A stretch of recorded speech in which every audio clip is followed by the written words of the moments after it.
Assalamualaikum warahmatullahi wabarakatuh. Selamat pagi anak-anak. Hari ini kita akan belajar kimia. Materi hari ini perubahan materi dan pemisahan campuran. Perubahan materi dibedakan menjadi dua, yaitu perubahan fisika dan perubahan kimia. Perubahan fisika adalah perubahan yang tidak menghasilkan bentuk zat baru dan tidak mengubah materi zat tersebut. Sedangkan perubahan kimia merupakan perubahan yang menghasilkan zat baru dengan sifat-sifat yang baru pula. Contoh perubahan fisika yaitu perubahan wujud. Di SMP kalian sudah belajar tentang perubahan wujud gas, padat, dan cair. Nah, sekarang coba kalian lihat gambar yang ada di slide. Coba perhatikan beberapa perubahan wujud zat.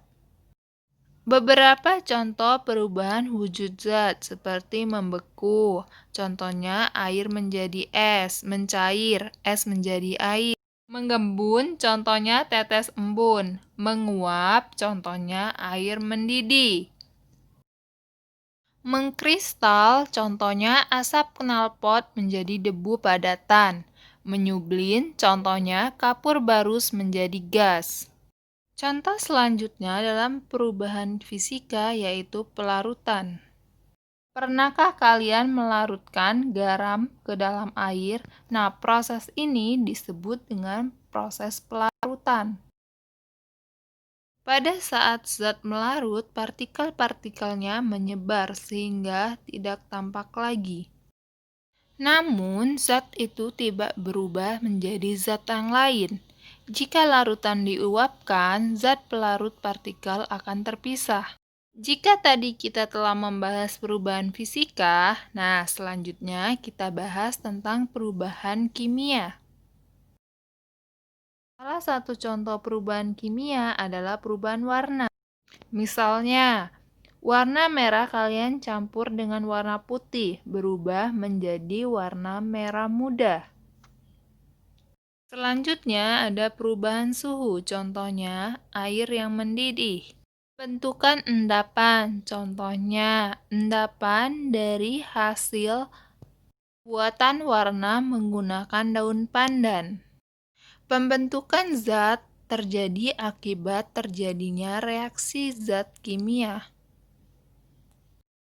Contoh perubahan kimia dalam kehidupan sehari-hari.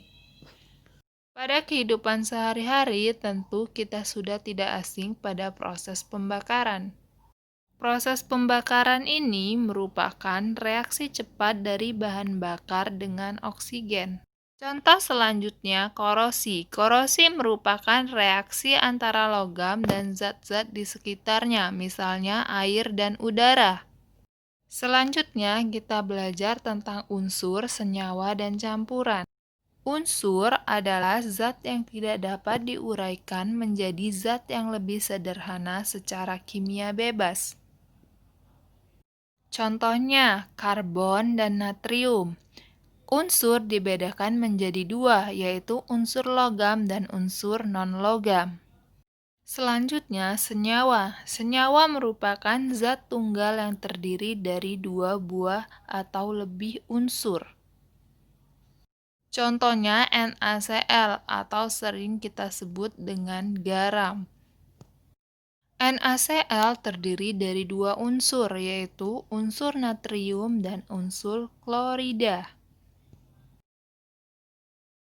Selanjutnya ada campuran.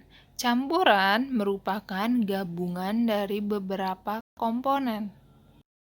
Campuran dapat dipisahkan melalui perubahan fisika, contohnya gas LPG. Gas LPG terdiri dari campuran gas propen dan butana. Pemisahan campuran dapat dilakukan dengan beberapa metode. Yang pertama itu dengan metode filtrasi. Filtrasi sering disebut juga penyaringan, contohnya penyaringan pasir dengan air. Metode selanjutnya adalah evaporasi atau penguapan, contohnya pemisahan garam dan air laut. Metode kristalisasi, contohnya dalam pembentukan gula batu. Metode selanjutnya destilasi. Destilasi merupakan pemisahan berdasarkan titik didih, contohnya pemisahan air dan alkohol. Selanjutnya ada metode sublimasi. Sublimasi itu berdasarkan perbedaan sifat menyublin komponennya. Contohnya pemisahan kapur barus dan pengotornya. Selanjutnya ada metode ekstrasi. Metode ekstrasi berdasarkan perbedaan massa jenis komponennya. Contoh dari metode ekstrasi adalah pemisahan kloroform dan ether. Sampai di sini dulu ya materi kita hari ini. Silahkan baca dan pahami dulu materi yang telah Ibu sampaikan tadi. Setelah itu, buatlah ringkasan materi di buku catatan kalian masing-masing, lalu upload di Google Classroom.